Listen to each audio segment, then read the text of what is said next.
the vital role of the intellect. And the next section that we're going to be discussing, or the next aspect that the intellect gives you or gives one in life, is objectivity. There is a dire need for humanity to break through its herd instinct and start thinking originally. To put in your effort to overcome the environmental influence of the past and learn to reflect, contemplate afresh. Get over your passive, impulsive behavior. Apply your intellect to overpower your emotional attachment, involvement in the affairs of the world, both material and spiritual. At every turn of life, let reason and judgment guide all your activities. So basically what he's saying here is, in order to save ourselves, as it were, the last chapter is actually called Wake Up, Save the World, or Wake Up, Save Yourself, actually. And there is a dire need to save ourselves. And this is achieved through rehabilitation of the intellect. See, as we discussed, when you function off the mind, when the mind dominates the personality, what we find is there is this tendency to simply just follow the herd, simply just follow what others are doing, simply just follow our predecessors, our teachers, our pastors, whatever it is, without recourse to thinking. There's no thinking applied in our decision making. So this happens when as I said, the mind is dominating the personality. So it's easy. You just go along with what everyone else is doing. It doesn't require any application. And as we've seen, that can have detrimental consequences. So when you start developing the intellect, automatically what happens is you start thinking independently, originally. Now, again, this should not be misinterpreted as thinking different from everyone. All it means is that you are applying yourself through your own reason and judgment to come to your own conclusions. Now, those may align to what everyone's doing. They may not. The important aspect is going through that process. In developing intellect, you also rise above what we call as these environmental influences. So you're not bogged down by what's happening about and around you. Obviously, you get over this impulsive, passive behavior, which is essentially functioning off the mind. And you no longer are swayed, or you're no longer, or less affected, should I say, by the emotions of the mind. Of course, emotions are a virtue that we appreciate, but to be emotional, to be under the weight of emotions, where the emotions are dictating your actions, where the emotions are dictating essentially your course through life, is not preferential. So we must employ the intellect. There's a quote out by George Bernard Shaw. See it on the screen. "The only man I know who behaves sensibly is my tailor. He takes my measurements anew each time he sees me. The rest go on with their old measurements and expect me to fit them." Now, why this quote is so pertinent is because he says this guy's an intelligent guy. Why? A tailor. Fresh measurements. You need to apply the same principle to your life. Look at things afresh. You see, what often happens is we tend to take things for granted. No, we've seen that or done that. It must be the same. Yeah, and every time you need to apply yourself. Is it still the case? Is this still your view? Is this still the standard? You need to inquire. You need to find out. And that's why George Bernard Shaw says, intelligent fellow. So, of course, objectivity is nothing but applying the intellect. See, when you're able to effectively apply the intellect in your life, you become objective. One of the ways we can understand objectivity is seeing things external to that which is undergone. It may sound confusing. Let me explain. You're going through an experience, right? Now, you're either engrossed, enmeshed, involved in that experience, or you're objective to that experience. You see the play, the interaction going down, yet you remain detached, a detached witness, as it were. There's a beautiful word in Sanskrit. It's called sakshi. Sakshi just means detached witness. You're able to view everything from a distance, as it were. Imagine you're driving through the desert, and you come up these dunes and down these dunes, and the sand and the wind and the sun. And it's quite a rigorous experience. It's quite a intense experience, exposed to the elements. You got all this stuff around you, flying around. These massive dunes. If any of you have been to the desert, you'll appreciate this. Now, get in a 2-seater plane or a 4-seater plane and fly above it. Still, the dunes are the same. Still, the sand is the same. The wind and everything is the same. But now, all of a sudden, you are flying above it. You're not affected by what's happening on the ground. Jump in a Boeing. Now you're flying 10,000 feet. You look down. There's the Gobi Desert, or there's the Namib Desert. Beautiful sight. Even less affected. As you pull out, as it were, as you move further and further away, not further away from the experience, because you're still engaged in the experience. You're just able to view it objectively. So he continues, do not sell your personality to elders, preachers, or authorities. You do not have to accept tradition because it is handed down through generations, nor follow past practices, or for that matter, anything just because it is spoken of or written about several people over and over again. Instead, carefully examine and analyze the truths of life, and whatever admits your logic and reason, accept it and live by it. That spells objectivity in life. So again, he's drawing our attention to this point where we shouldn't passively just accept things. When we passively accept things, we're selling our personality, as it were. What did Judas? Judas sold Christ for 2 pieces of silver. It's symbolic. It actually means this. It means exactly what is written here. Judas Iscariot, he betrayed Jesus for, I think it was 2 pieces of silver. You are a traitor. You are selling out yourself if you simply accept things, take things for granted. That's not the life of a human being. So he clearly outlined it here. Just because it's being handed down through generations, you shouldn't accept it. Just because that's the tradition. Now, this is family tradition.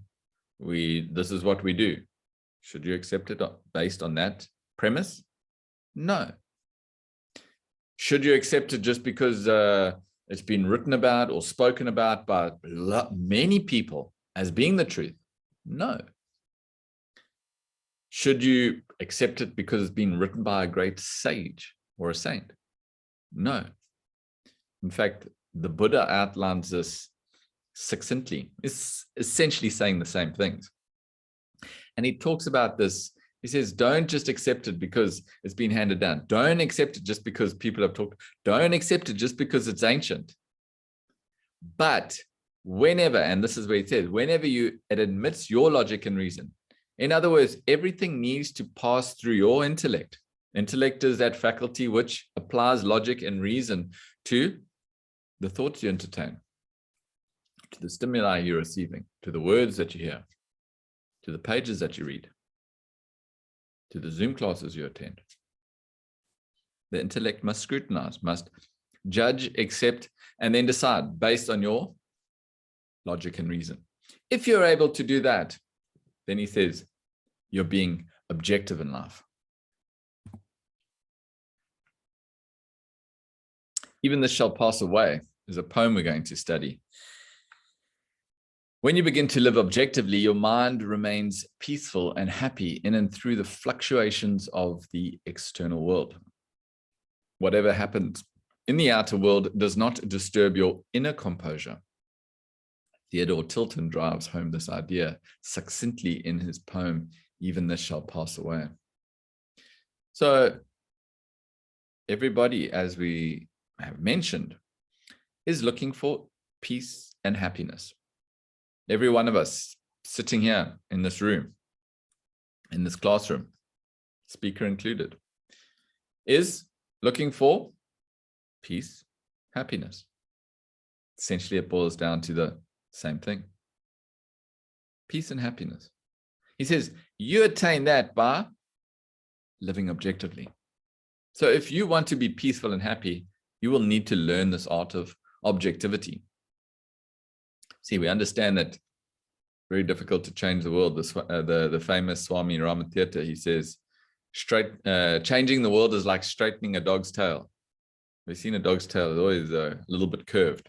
You try and straighten it, it will always remain curved. So we understand and appreciate it's very difficult to change the world. The world will march on.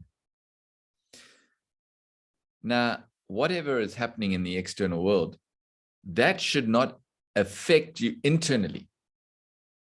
But for that, you need to be able to live objectively. So this stance of objectivity is portrayed by this king of Persia in this poem. And we're just going to go through it. And just the poem itself should give you an indication of what is this magnificent stance of objectivity. In fact, objectivity is renunciation. Renunciation is objectivity. We're going to see it now. Even this shall pass away.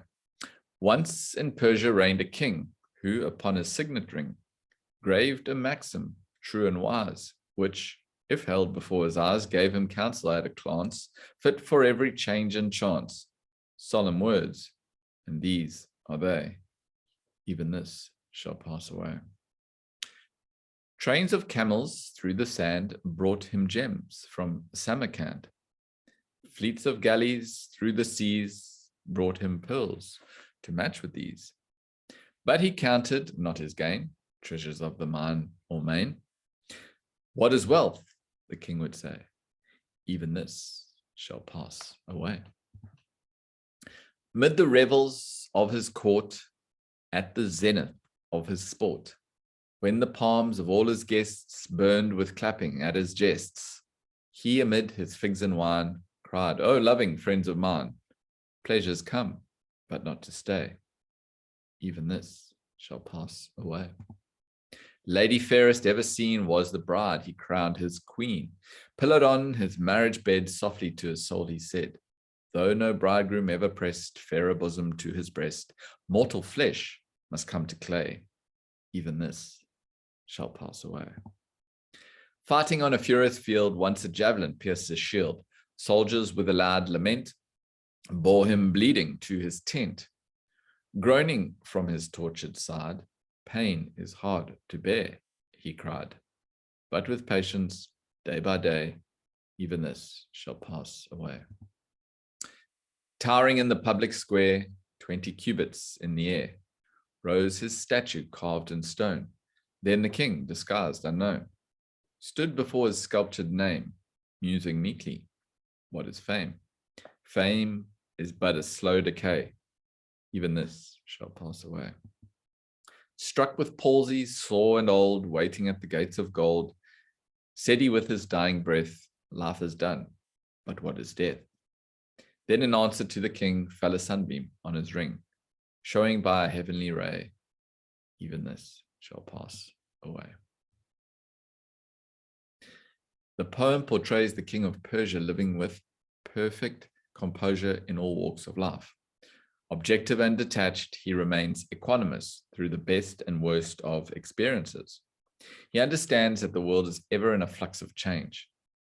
The king in the poem displays an amazing power of witnessing these pairs of opposites without getting mentally involved in them.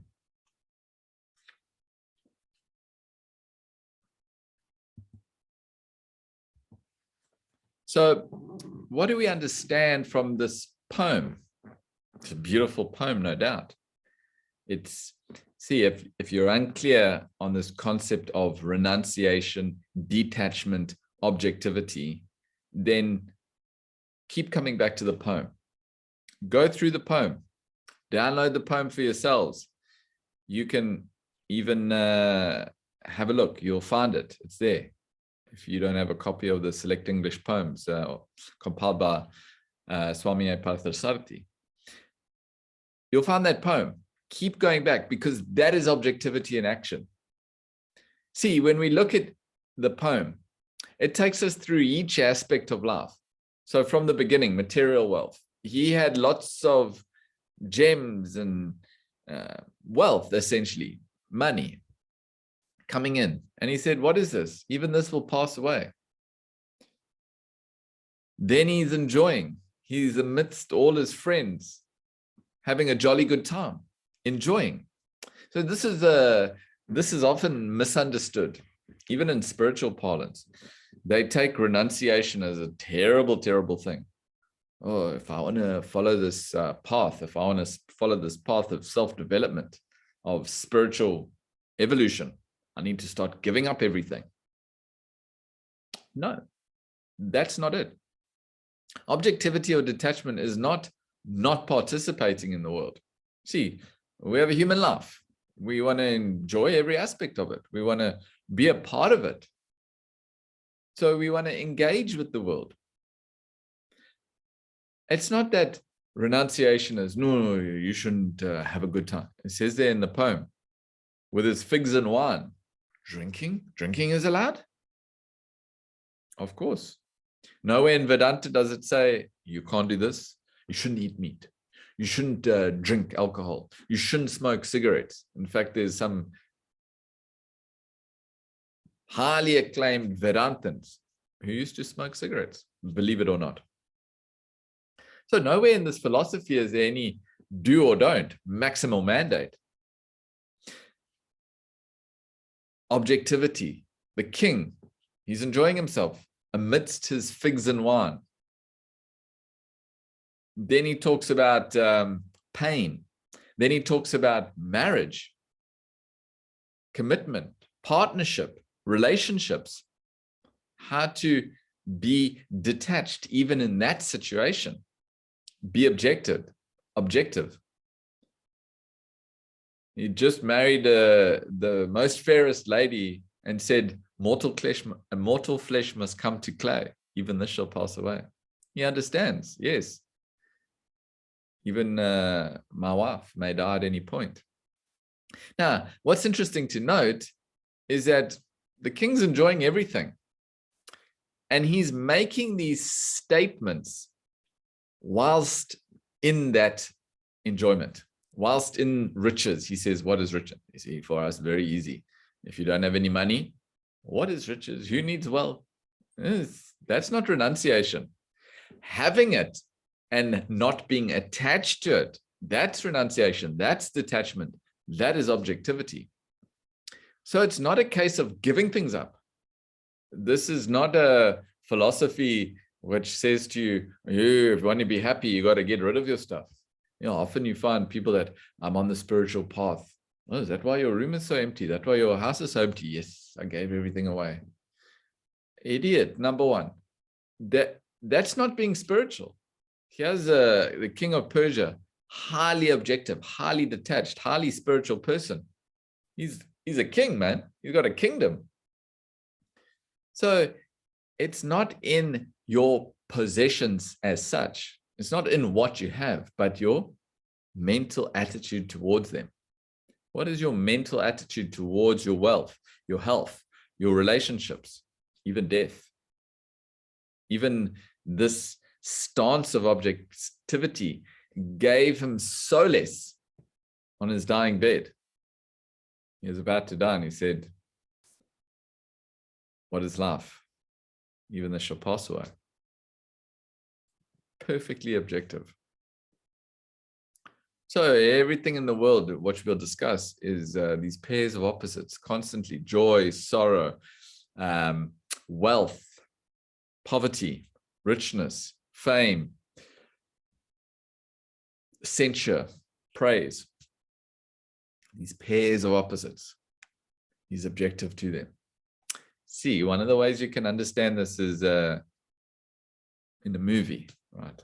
You go to watch a movie or a Netflix or whatever. And it doesn't matter what you're watching. It could be a horror.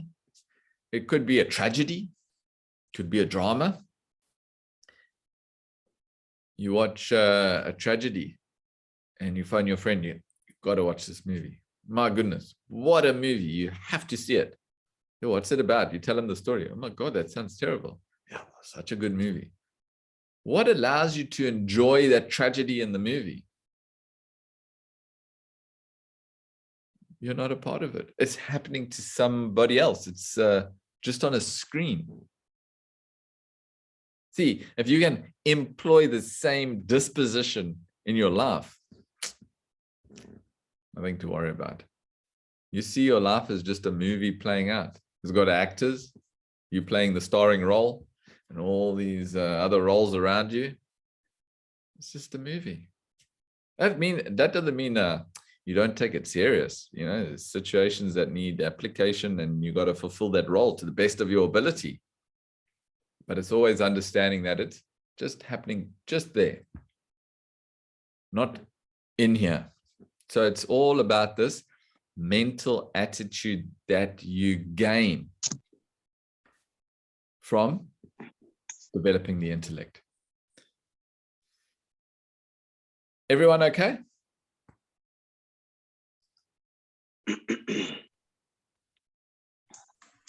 Asante, you good? I see you've, okay.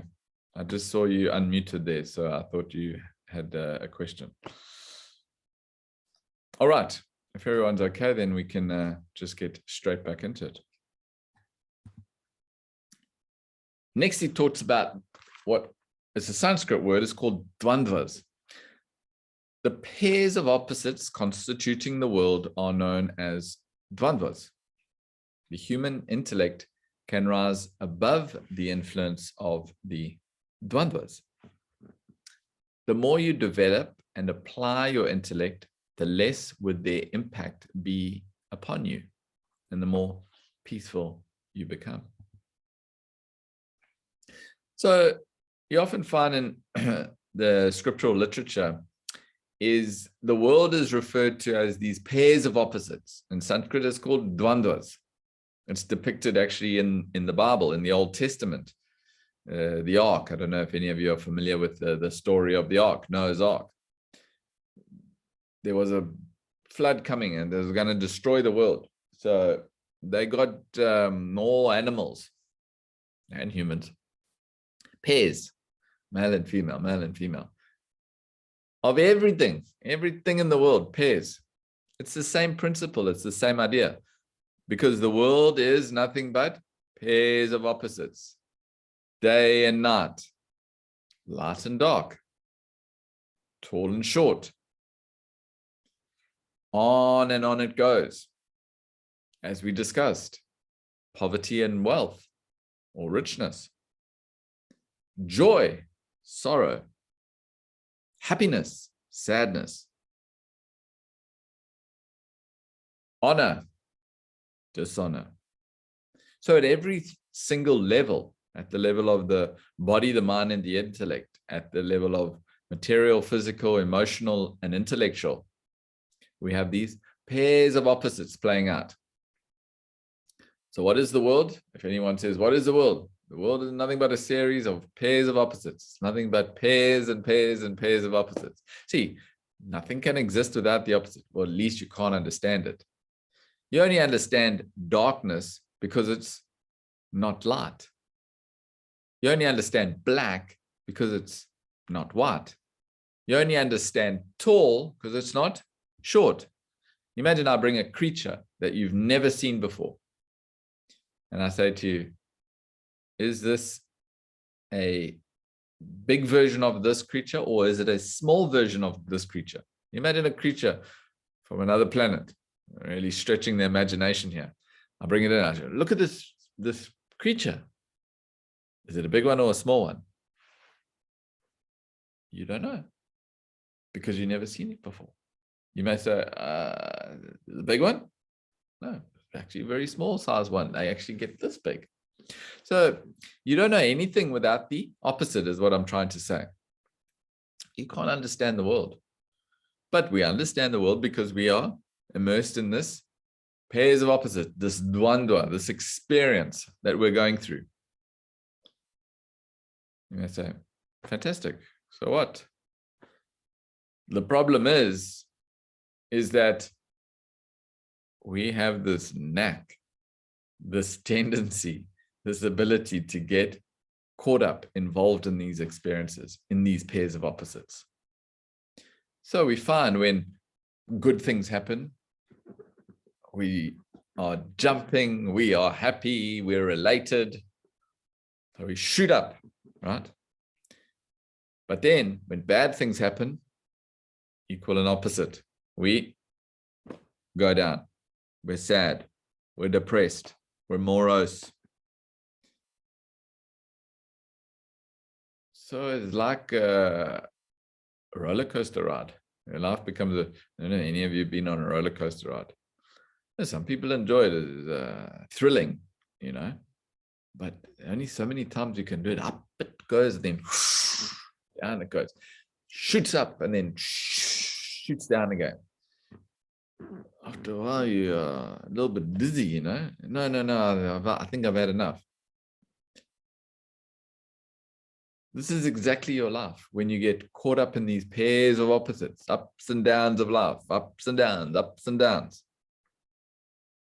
You can imagine, just like you get off a roller coaster ride and you're a bit dizzy. If you are swayed, constantly swayed by these pairs of opposites, constantly affected by everything that is happening in the world, your mind is going to be finished. And this is what we're seeing. Most people's minds are finished. I'm in close contact with a friend who's a psychologist. Not only she tells me that she is inundated, she can't accept any more patients. She says depression, anxiety, stress, strain, people are suffering. I got another friend who's an endocrinologist, same thing. Can't take any more patients. He's full to the brim. People are presenting fatigued, stressed out. What's going on? It all stems from an agitated mind. Why is the mind agitated? Because they're swayed by these opposites, ups and downs, ups and downs, ups and downs. As I said, you want to get to a level, like go back to the dunes example in the desert. Imagine up the dune, down the dune. Okay, if you're involved, that's what's going to happen. As soon as you get in the aircraft, you're flying over the dunes. The dunes are still going up and down. That's not changing. The world is still pairs of the opposites. That's not changing. What's changing is your relationship with it. You're flying above it, above these pairs of opposites. You may say, no, I want to experience the joys of life. Nothing wrong with experiencing them. But for every joy, for every up, you must know that there's a down. You want to jump on the roller coaster ride? That's up to you. That's up to you. Or you want to just observe the roller coaster ride going through. It's like, you know, they got that GoPro, films everything. Yeah, much easier to sit back in the comfort of your stable chair and watch someone else going through that roller coaster ride. This is objectivity.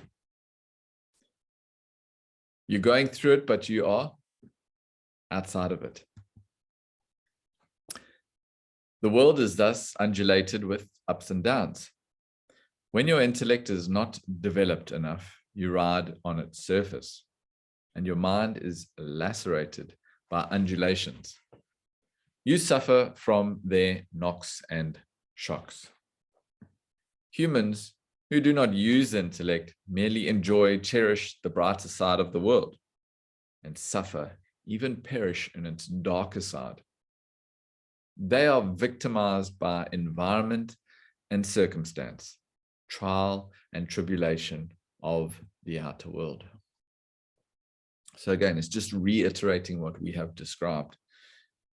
So when your intellect is of a low quality, you're bound to be swayed. You're bound to be affected by whatever happens in the world. You phone up a friend, how are you doing? Everything all right? Oh, everything is terrible, terrible, terrible. In fact, I phoned a friend the other day. What's going on? What's wrong? No, kid has a problem. She's in the wrong group at school and mixing with the wrong friends, and I'm not happy about it. Are they? Why? That's her choice of friends. What's it got to do with you? So involved. Phone another person. How your kids are? No. Craig, life is just too good. Too good. Oh, what happened? What happened? No, I got the report back and from school. Excellent. Every subject. A+, A+, A+. Oh, life is good. Life is good. Next week you phone them. What's going on? How are you? Oh, terrible, terrible. Hey, what's wrong? What's wrong? No, child fell. It broke his arm. Oh my God, it's terrible, terrible. Completely affected by whatever's happening in and around you. Like this roller coaster or yo-yo, yo-yo? I don't know any of you remember yo-yo. I think most of you should remember yo-yo. It's like a disc with a string, and you throw it down and can get it back up, and you throw it down and it comes back up. Yo-yo. Your life is like a yo-yo. And this is a life of suffering.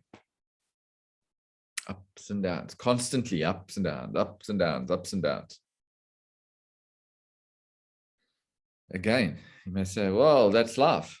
Yeah, it is life. It's pairs of opposites. That doesn't mean you have to be a yo-yo. You should be riding smooth, riding evenly. See, if you're affected by joy, see, everyone wants to experience that elation, happiness. I know, I want to be in that. I really want to be in that. The thing that people don't appreciate, don't understand, is that, sure, that's fine. Be in that happiness. But what you have to know is that if you're involved, enmeshed, attached to that happiness, the same applies to that sorrow. The same principle. You can't just be enmeshed in happiness, go up with the happiness, and then, no, I'm very detached from when sorrowful things come. It doesn't work like that. You either take the stance of objectivity, detachment, like the king of Persia, or you become involved. You become a yo-yo. Your life is a yo-yo, up and down, like a roller coaster ride. He says here, you are victimized by environment and circumstance, trial and tribulation of the outer world. See, every little thing that happens, you get affected. We're not here to be yo-yos. We're not here to be on a roller coaster ride. We're here to be humans.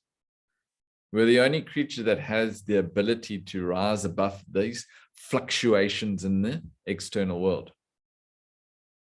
The sad state of affairs is that we are even in a worse position than animals. We're completely affected by anything that happens in the world. Ooh, cold, cold, cold. Hot, hot, hot, hot, hot, hot. Too hot, too hot. Even the temperature we're affected by. Can't function. I can't function. Too hot today. That's hot, hot day. Yeah, and winter's around the corner and you start moaning about the cold too. Temperature. Okay, this is not the life. A human being alone is designed to free himself from the influence of the changes occurring in the world. he can develop a powerful intellect to rise well above the onslaughts of the rigorous world. Humans need not suffer thus, since they possess an intellect. You must make good use of it and liberate yourself. With the development of the intellect, you will be gradually relieved from the mundane pressures.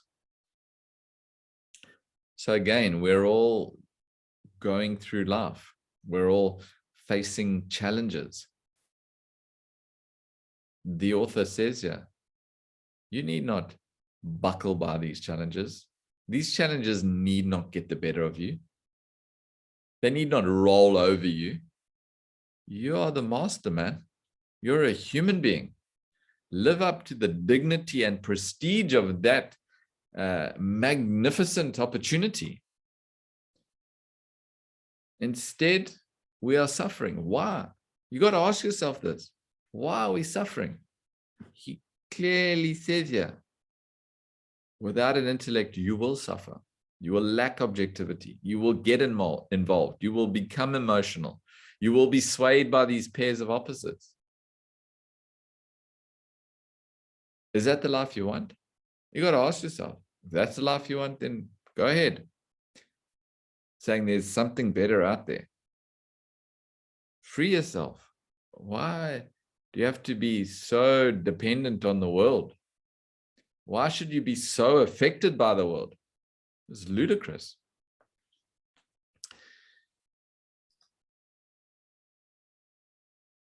Diksha is asked, a lot of instability comes from relationships too.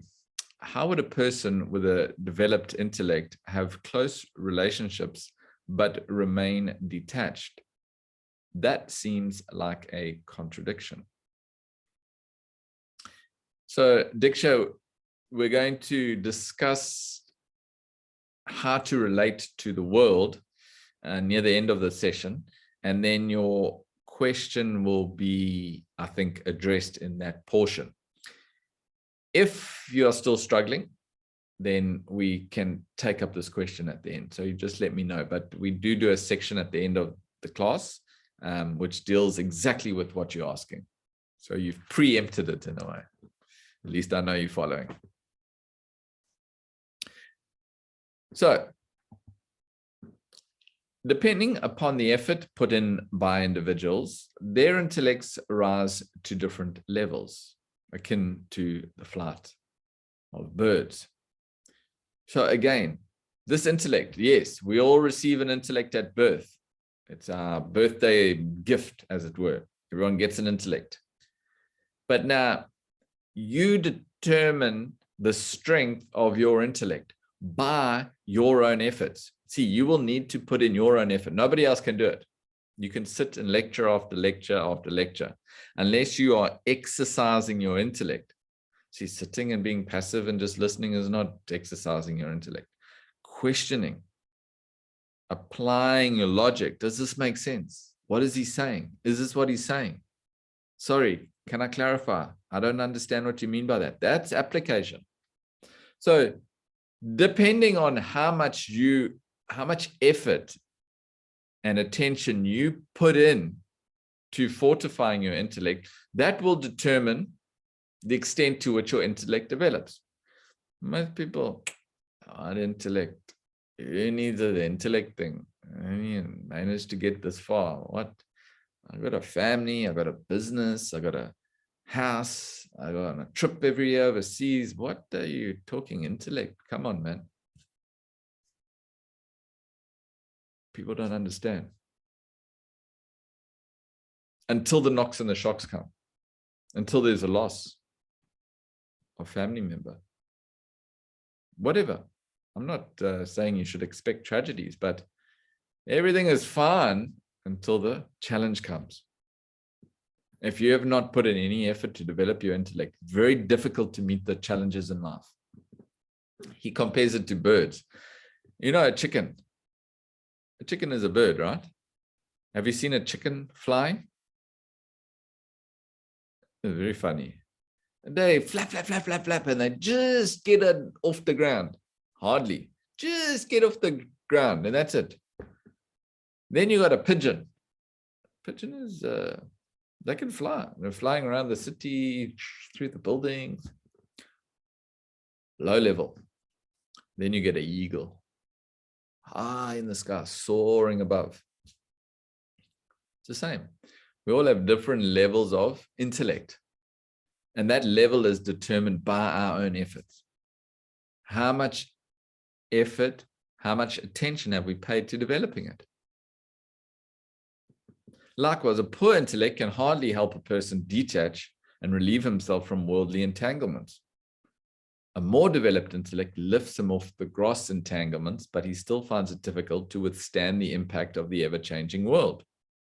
Whereas a highly developed intellect soars far above the mundane variations and alternations, keeping him in perfect peace and tranquility. So if your intellect is very poor, what happens is you tend to get entangled, enmeshed in the affairs of the world. Whatever happening in the world happens to you. A person who puts in a little bit more effort to develop the intellect, he somehow is able to get over these very gross entanglements. He rises a little bit, and he's able to shoulder the impacts and the challenges of life, but still gets a little affected. He's still not in the clear, as it were. But a person who's really got it by the horns, he's really put in the effort and fortified his intellect, nothing can affect that fellow. He is high in the sky, as it were. Amanda, in addressing your question, can you apply your intellect excessively? Would questioning not lead to overthinking and rumination? Going over the same thing in your mind over and over again. That's a very interesting question you have. You can never over-apply your intellect. You can extend or you can go over your capacity. See, it's like jogging, right? Say you have never jogged before, and now you decide to take up jogging. It would not be wise to set off and try and jog 10 kilometers. Not a good idea. You may make the 10 kilometers, but at the end, your legs will be stiff, you'll be fatigued, you might even fall down. Not a good idea. You start off slowly. So everyone has a capacity, even when you sit down to study.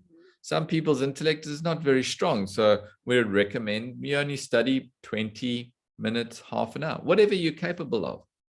So yes, we all have a limited capacity of the intellect, and that capacity can be exceeded. We can go over our capacity. Now, when you're talking about questioning excessively, this actually is very interesting. You question and question and question, and you end up what's happening here, it's actually called circular reasoning. You start going around in a circle where you're actually not really making any headway. You're not moving to a decision, but I'm thinking about it. I'm thinking about it.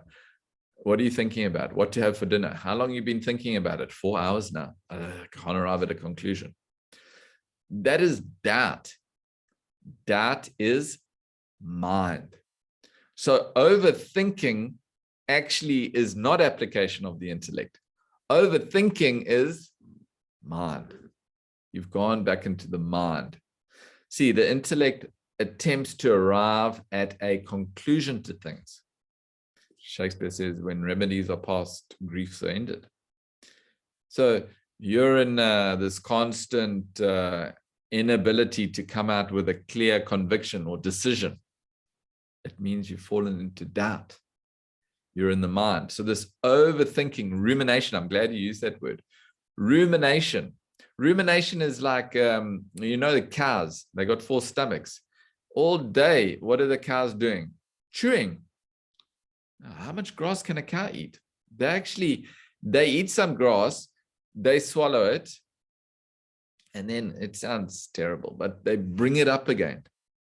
They bring up that cud, they call it. And the cow chews that cud. This is the same thing, rumination. You're just spinning around those same thoughts. You're not actually arriving at a conclusion. So rumination, overthinking is actually a function of the mind. It means the mind is sometimes even hijacked the intellect. You may believe that you're going through the motions of, applying yourself to arrive at a conclusion, but essentially you've come into mind. Now, how to avoid that? You haven't asked that, but how to avoid that is you must set a clear time frame. Is one of the ways.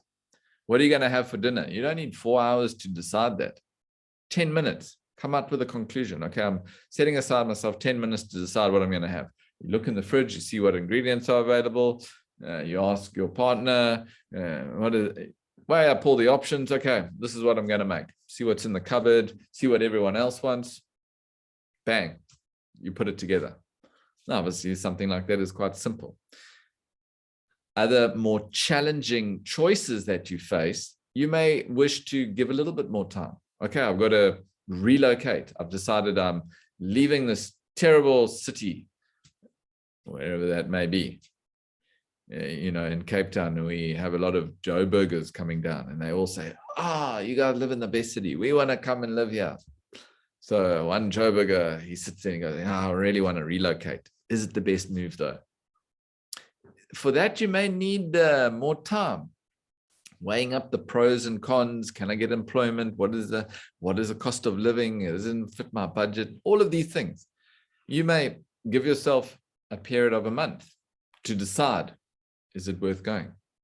Anything over that, you're spinning in circles and not coming out with a clear answer, means you are stuck in mind. Now, if you are stuck in mind, there's a problem, right? A lot of people get there. They get stuck. Then your recourse is to find someone whom you believe has a sharper intellect. With a sharper intellect, they can advise you. They can say, hey, have you thought about it from this angle? Have you given this any thought? What about this? And it can assist you in making a decision. You okay, Amanda? Yes, thanks. Thanks very much for that. It was a really useful distinction between overthinking and rumination belonging to the mind realm, and intellect being the thing that can move us forward towards a conclusion. So that was very helpful. Thank you. Okay, fantastic. Determining the strength of your intellect. When your intellect is not fortified, you are at the mercy of your mind. Hence, you need to ascertain the state of your intellect and strengthen it. A simple observation of your person will help evaluate your present condition. So, of course, again, everyone is at a certain level of development. So it's in your interest to establish where you are. Well, how strong is my intellect? Do I even have an intellect? Okay, I know I got one at birth, but have I already put in the effort to develop it? Okay, at least now I know what an intellect is, and we've been given some tools to develop it, and I can start my journey of fortifying this beautiful equipment I have. But still, you should assess where you are. And so he gives this analogy, as it were. What is the loss? It's in the book. You can follow, you can read it up. And it goes something like this. So you go to a friend's party and you have a jolly good time. You get home and you realize that your pen is missing.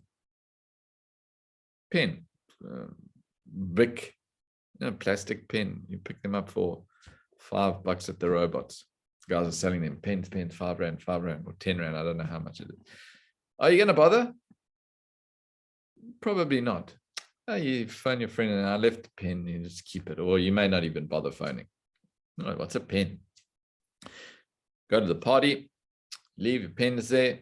You get home and you go, oh my goodness, maybe I took my watch off when I was in the washroom washing my hands. Hey, you may phone your friend. Nice watch, the Garmin Forerunner, got all these expensive.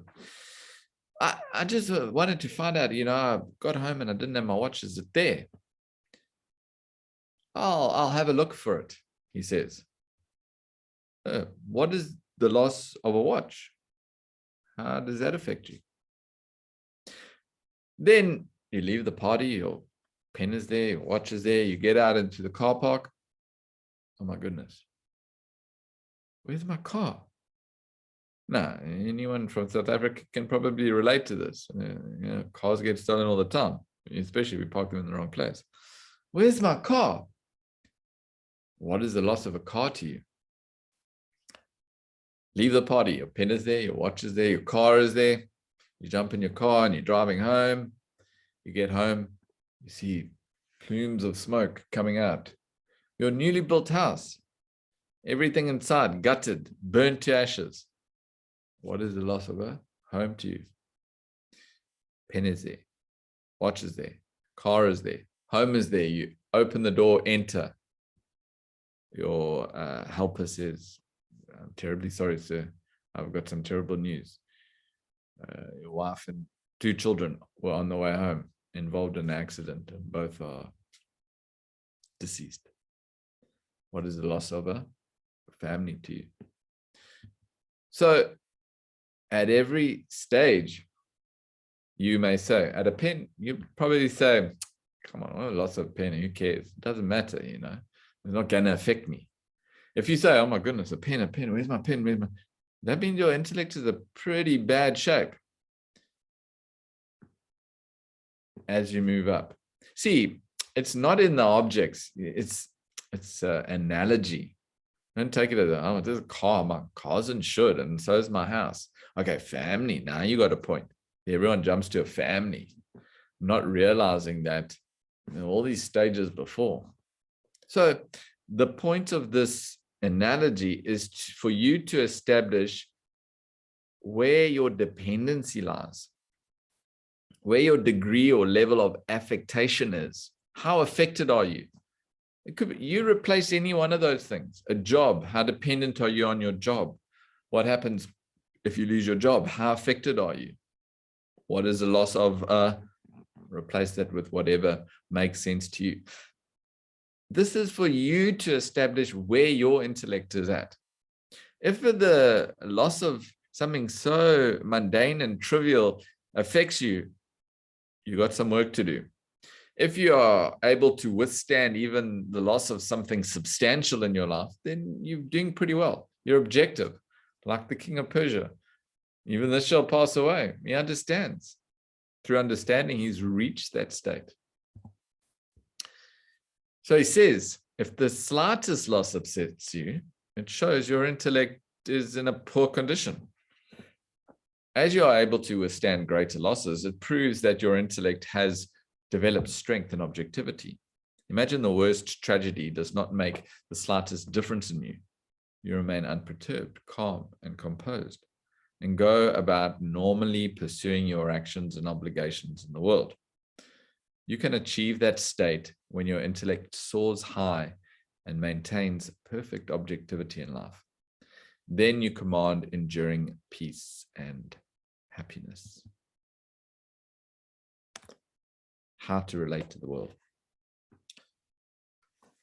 So, how to relate to the world. You'll find this on page 66 of the book, The Fall of the Human Intellect. People around the globe are unaware that every human being is governed by his own distinct, singular nature. Hence, they do not know how to relate to other humans and suffer endless trial and tribulation. But with respect to other creatures, they understand that each species possesses the same nature and relate to them accordingly. So this is important to establish.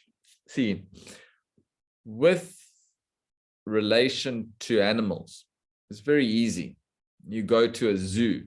You're not going to put your arm and pet the tiger in the zoo. You do that, you're going to be -1 arm. But you go in the zoo or you go to a farm and a baby sheep or a baby lamb, you would pet it. A snake, you see a snake, you would probably wouldn't go up to it and pick it up and start stroking it. You would stand your ground. There are exceptions, of course. Some people love snakes and they're picking up all snakes in different sizes, and saying generally, yeah. So generally our relationship with animals is perfect because animals have a distinct nature. All sheep are of a particular nature, all tigers are ferocious, all snakes, you want to stay your ground. So our relationship becomes perfect with animals. We know exactly how to relate to animals because all animals have their own, species has a particular nature. Now, when it comes to human beings, yes, human beings are a species, Homo sapien. But what we need to appreciate is that every human being is distinct and different. There may be some tigers amongst us. There may be some lambs amongst us. There may be some frogs amongst us. There may be some cobras amongst us. Leave them alone, otherwise they strike you. So what he's saying here is that our relationship with animals are perfect because we've assessed their nature. We know what they like. We know what cats are like and dogs are like and snakes are like. And our relationship with them is perfect. Yet human beings, our relationship with human beings is not so great because we fail to acknowledge this very fundamental truth. And that is that all human beings are unique and different. The divorce rate among couples in most developed advanced countries has reached alarmingly high levels. Parents have constant confrontation with their children. Colleagues and officers clash with one another. Communities everywhere are torn apart. The cause for this sad state of affairs is the lack of individual assessment of humans. People do not study and determine the nature of persons individually and expect one to behave different from one's basic structure. So any confrontation, whether that's in a mother-daughter confrontation, whether it's in an employer-employee relationship, whether it's any relationship, partners, the reason for confrontation boils down to this lack of assessment. You have either not assessed the person at all, or you have incorrectly assessed the person. Either one of those is going to impinge on being able to successfully relate to that person. Imagine, I'm going to go back to the animal example. Imagine you don't assess a person, and that person is like a cobra. And you just go up to them, and next thing they strike at you, say something nasty. Oh, why did you bite me? Why did you say such a mean thing? But yet, if a snake does that, you go near a snake and it comes up and strikes, then you'll say, oh, I don't know what I was thinking. A stupid thing to do. That's what snakes do. You'll realize you're the idiot because you didn't act on your knowledge of what a snake does.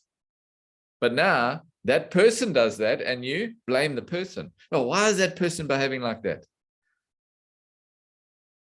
Everyone has their own nature, just as you have your nature.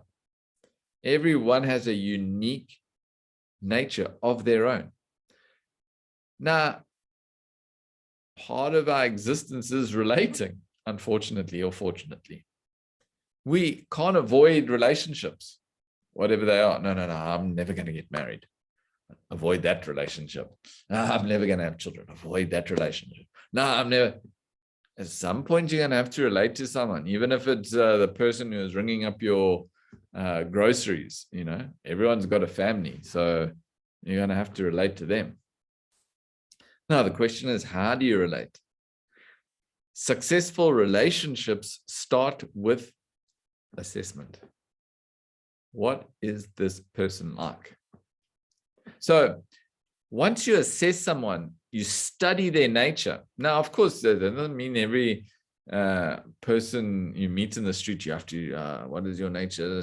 Obviously, the people you're interacting with more often, you need to pay more attention to understanding what their nature is. Those people you meet here and there, not so much, but even so, to an extent, you still need to do it.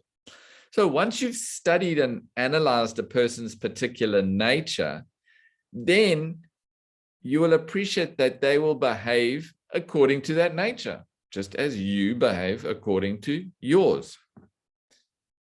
Now, if you've assessed their nature and you've understood that that is what they are like, you wouldn't expect them to behave otherwise. If you do, then you are the fool. So each one has a nature and they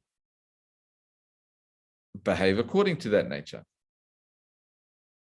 Amanda's asking, when you assess a person, are you not interpreting that person's attributes through your own lens? How do you avoid the bias in assessment? Another great question.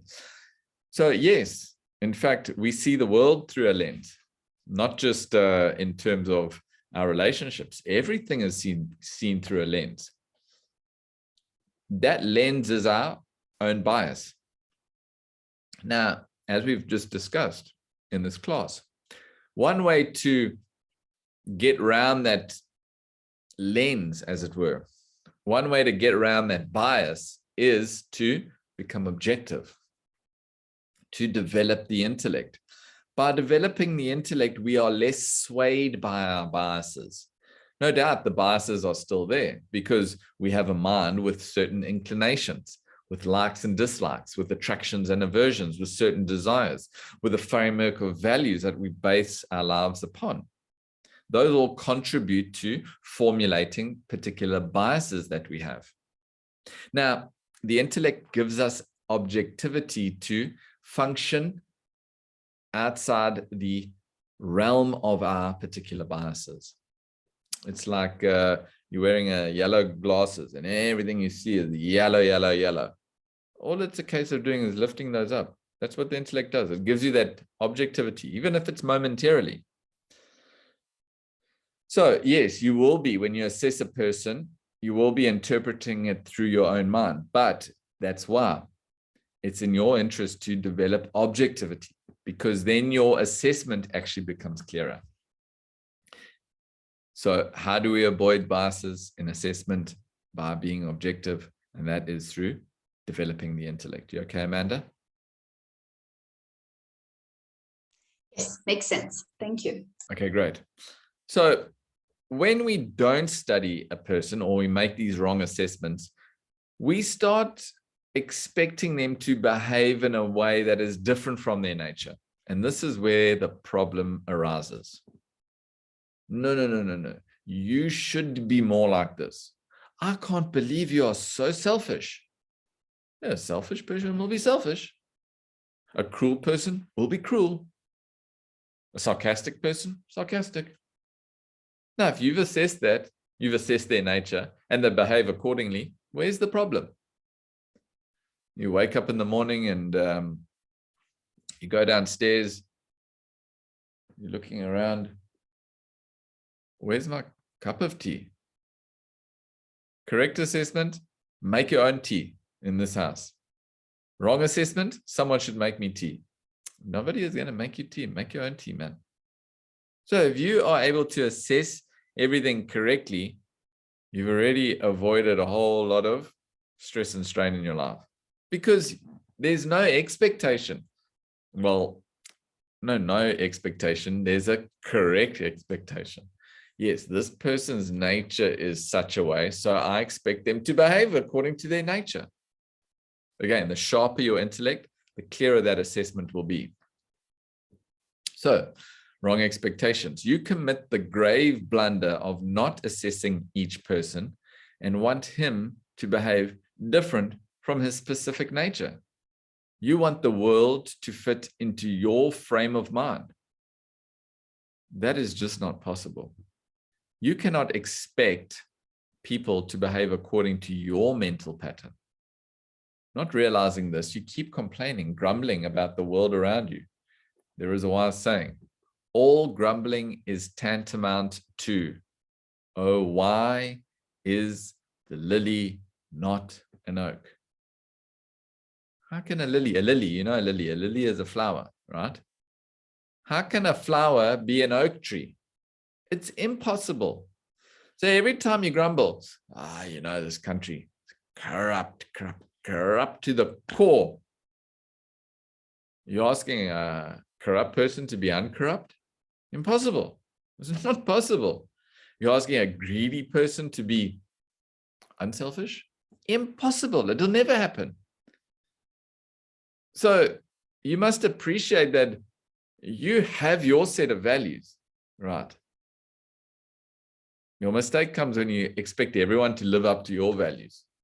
You may have no values and you expect people to live up to whatever values you entertain. Everyone will function according to their nuances, to their specific framework of existence, what they believe is right and wrong, their moral standing. You got to take into account all of these things, or you yourself end up getting frustrated. So to avoid such consequences and to live in peace and harmony, humans must carefully examine the world around them. Individually assess the persons you contact. You must clearly discern their basic constitution. What type of innate tendencies, vasanas that constitute each person? Expect one to behave according to one's particular nature, and understand that every human helplessly manifests his own nature as you do yours. Likewise, must you evaluate, assess everything around you, like the weather, the environment, the society, the government, etc. you live in. If something is wrong and can be corrected, you may do so. If, however, it is not possible to correct it, you must learn to live with it. You then cannot expect things different from what they actually are. If you do, you will feel disappointed and stressed. So the whole thing comes down to assessment, being able to assess and understanding the nature, not just of the persons you're relating with. He goes so far as to say, you must assess your environment, the weather. See, summer is hot. If you live in Cape Town, summer is hot and windy. Very hot, very dry, very windy. That is summer. If you've made that assessment, as soon as January, February, March come by, you know exactly what it's going to be like. Then what's the point in complaining? No, because you want it to be different from what it is. Winter will be wet, bitterly cold. No, winter should be warm. Wrong assessment. You get stressed out. Society, environment, government. Government should do a better job. Impossible. So every aspect of your life you have to look into and assess. Once the clear assessment is there, there's no unreasonable expectations. And if there are no unreasonable expectations, there's no disappointments. So just to jump back onto Diksha's question, a lot of instability comes from relationships too. And no doubt, relating to people is hard work. It requires effort on both parts. See, any relationship actually in truth will succeed if one person has an intellect. If both have an intellect, heaven. None of them have an intellect, hell. So it depends, but relationships require effort for sure. We appreciate that. How would a person with a developed intellect have close relationships but remain detached? That seems like a contradiction. How would a person with a developed intellect have close relationships but remain detached? See, again, detachment is a mental state. You see, I'm glad you brought this up, because when we think of detachment, we think about physical separation. No. I'm very detached from my wife. She lives in Johannesburg and I live in Cape Town. Very detached we are. See, you may phone each other, FaceTime, Zoom every 5 minutes. Attached. So it's not got to do with proximity. Detachment is all mental. It's not physical proximity. Mentally, where are you? So a person with a developed intellect is mentally detached. So you may find that that person is full of love, full of affection. They may even be with that person all day, but mentally they are free from that bondage that arises in attachment. See, attachment is a mental condition. It's a serious mental condition, attachment. You're bound. You get tied up, caught up in believing that that person, or for that matter, an object, can give you lasting peace and satisfaction. You become dependent on that for your own happiness. And when they don't deliver, you get upset. Why has this shop not got my favorite chocolate? Why is my partner doing something else this weekend when she should be catering to my desires? So this is attachment. So we must appreciate this. Attachment, detachment is this mental attitude.